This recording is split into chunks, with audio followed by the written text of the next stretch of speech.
The legal fight known as Shrimpgate is over. A federal judge has dismissed the case between South Carolina shrimpers and dozens of Lowcountry restaurants. Our Emily Deanne has been following the story. She joins us live from Shem Creek. Emily, what are shrimpers saying about the ruling? Well, restaurant attorneys called the decision vindication but did not respond to our request for a comment. And those shrimpers, they say that this feels like a loss for the whole coast. This whole case wasn't about, trying to go after restaurants and go after, the restaurant industry. We've always wanted to work with them. Going into this, we've always had our hand,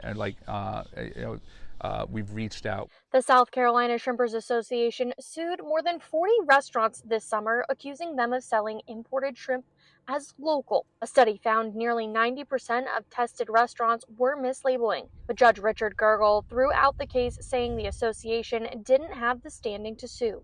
Shrimpers said they knew this was possible, but it still hurts. We're disappointed in the outcome of the case, but what it's really gone to show is that there's a reason, that there's a distinct difference and why the consumer deserves the right to know the difference between imported and domestic wild-caught shrimp. The Shrimpers Association hasn't announced any immediate plan to appeal, but say this isn't the end of the Shrimpgate saga. The outcome of the case, we're still highly motivated and we're still determined to see this through and keep fighting for the consumers, for the good restaurants, and for our shrimpers, for our families, for the future generations of shrimpers. Is really raise the awareness in the public sphere is that there is a public interest and I think an opportunity for lawmakers to step up and solidify and maybe bolster and strengthen laws and labeling laws here in South Carolina.